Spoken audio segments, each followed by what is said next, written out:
ሰላም ነው የሀገሬ ልጆች፣ እንዴት ናችሁ? ደህና ናችሁ ወይ? ዛሬ ሰሊጥ ዱቄት ላዘጋጅ ነው። ይሄንን የሰሊጥ ፍሬ ገዝቻለሁ። ሴሳም ሲድስ የሚል ነጭ ሰሊጥ ነው የገዛሁት። ጥቁር ሰሊጥም አለ። የዚህን ዱቄት አዘጋጅቼ አስቀምጬ ለመጠቀም እንዲመቸኝ ለማድረግ ነው የሰራሁትን ላካፍላችሁ ነው የመጣሁት። ሰሊጥ እንዴት አድርገን ዱቄቱን አዘጋጅተን ቤት ውስጥ እንደምንጠቀም ነው። ይሄንን አሁን ቆሻሻ ከሆነ እንለቅመዋለን ወይም ደግሞ እናጥበዋለን። ንጹህ ከሆነ ደግሞ አመስ አድርገን ፈጭተን ንፋስ በማያስገባ እቃ እናስቀምጣለን። ከዛም ባተረፈ ደግሞ የሰሊጥ ዘይት ሰርተን ወይም ደግሞ ክሬሙን ሰርተን አስቀምጠን መጠቀም እንችላለን ማለት ነው። እኔ ዱቄቱን ለመፍጨት ነው አሁን ያዘጋጀሁት። ሰሊጡ ይሄንን ይመስላል እና ንጹህ ነው እንደምታዩት፣ ምንም ነገር የለውም። ፀሐይ ካለ አጠብ አድርገን ማድረቅ እንችላለን፣ ግን ምንም አፈርም አቧራም የለውም። እንደምታዩት ንጹህ ነው። አፈርና አቧራ ያለው ከሆነ ግን የገዛ ነው አይተን እንደዚህ መታጠብ አለበት። ካልበለዚያ ዱቄቱ ይበላሽብናል ማለት ነው። አሁን ይሄንን የምታዩትን ሰሊጥ አመሳ አደርግና ፈጭቼ ዱቄቱን አዘጋጀዋለሁኝ።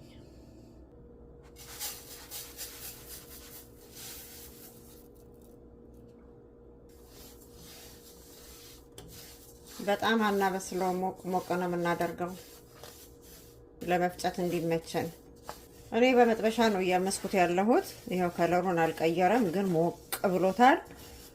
በቀዝቀዝ ባለ በረድ ባለ ምጣድ ደግሞ ብናደርገው ዝርር አድርገን በቀላሉ እኩል ይበስላል። ቶሎ እንደዚህ ማማሰል አለብን እንዳያርብን። አሁን እያያችሁት ነው። ከረሉ ትንሽ እየተቀየረ ነው፣ ጎምራ ብሏል።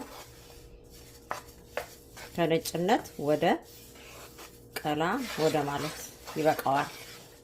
ይሄው እንደዚህ ሆኗል። ከለሩ አያችሁት? እንደዚህ ሆኗል።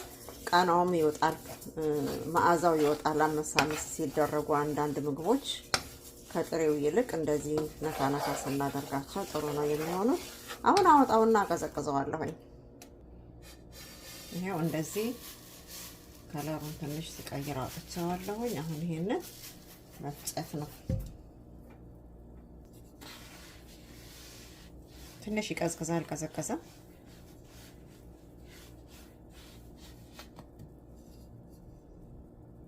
አሁን ቀዝቅዟል። መፍጨት ነው። ቶሎ ነው የሚደቀው፣ ብዙ መቆየት አያስፈልገውም። ጥቅልል ነው የሚለው እንደዚህ ቅባትነት ስላለው ማለት ነው።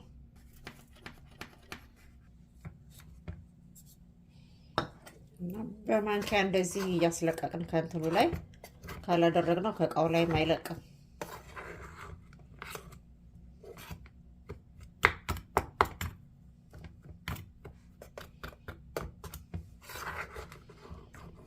ቅልጥልጥ ነው የሚለው ቅባቱ ስንፈጨው።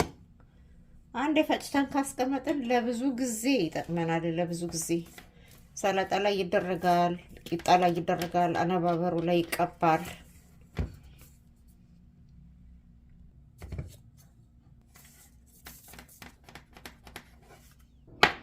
ዱቄቱ የጓጎለውን እንደዚህ ጥቅልል ያለውን ቅባትነት ስላለው ቶሎ ልንቅጥ ይላል። በቃ እንደ ሊንቂጦ ማለት ነው። ይሄ ተልባ እና ሰሊጥ እንደዚህ ስንፈጫቸው ኑግም ጭምር እንደዚህ ቅባትነት ስላላቸው የመቋጠር ባህሪ ያላቸው እና እንደዚህ አድርገን ብትኑን ፈጭተን ኦሊቭ ኦይል እያደረገን ቂጣ፣ አነባበሮ፣ ገንፎ የመሳሰሉትን መጠቀም እንችላለን። አሁን ይሄ ምንም አይመርም። ቃናው እንደውም በጣም ቆንጆ ነው የሆነው። በጣም ምንም አይመርም። ለልጆች ትንሽ ጨው አድርገን እኔ አሁን ይሄን ትንሽ ጨው አድርጌ አስቀምጠዋለሁኝ በቃ። አሁን ደግሞ ቂጣውን ጋግሬ ቀብቼ አሳያችኋለሁኝ እንዴት እንደምጠቀምበት። በስማም በጣም ይጣፍጣል። ቃናው ራሱ ይጣፍጣል፣ አይመርም። ከዛ ሊጣችንን እንደዚህ እናዘጋጅና እኔ ቀይ ጤፍ ስላለኝ የቀይ ጤፍ ነው ያዘጋጀሁት። ፉርኖ ዱቄት መጠቀም ትችላላችሁ። የስንዴ ቂጣ መሆን ይችላል። ማንኛውንም አይነት ቂጣ እንደዚህ እናዘጋጃለን። ትንሽ ኮረሪማ አደርጋለሁኝ። ኮረሪማ፣ ጨው ለጣዕሙ አደርጋለሁኝ። ስንጋግር ብንጨምረው ቆንጆ ነው። ትንሽ ደግሞ በርበሬ እንዳያቃጥለን ሚጥሚጣም የሚወድ ማድረግ ይችላል። ከዛ ቂጣችንን እንደዚህ እንጋግራለን። እኔ በመጥበሻ ነው መጋግረው፣ ቂጣው እንዳያነፍስብኝ ከድኜዋለሁ። ከዛ የሰሊጡን ክሬም እንሰራለን። የምንቀባውን ማለት ነው። ትንሽ ኦሊቭ ኦይል እናደርጋለን። ትንሽ ቆንዶ በርበሬ እናደርጋለን። በደንብ እንለውሰዋለን። ይሄው የሰሊጥ ድልህ ነው የሰራ ነው። ቆንጆ የሰሊጥ ድልህ ሆኗል። ከዛ ቂጣችንን እንደዚህ ቀብተነዋል። እንደዚህ እየቀባን ቅልጥልጥ ነው የሚለው። ትኩስ ነው የቀባሁት። ይሄው እንደዚህ ቀባብቼ አዘጋጅቻለሁ። ለመብላት ነው ያዘጋጀነው እኛ፣ ለቁርስ ነው የሰራሁት። ይሄን የቀረውን ደግሞ ሰላጣ ላይ እናደርገዋለን። የሰሊጥ ዱቄት ለሰላጣ መጠቀም እንችላለን። እኔ ይሄው እየተረፈኝን አሁን እዚህ ሰላጣ ላይ ላደርገው ነው። ሶስ ይሆነናል።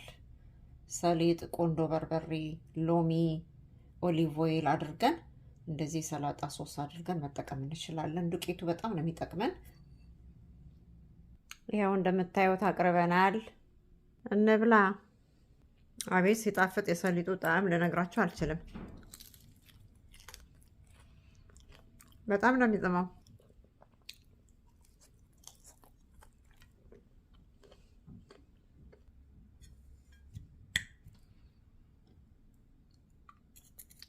ሰላጣውን በጣም ነው የሚጥመው።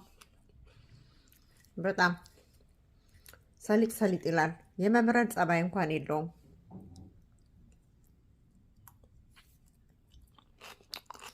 ሞክሩት፣ በጣም ትወዱታላችሁ።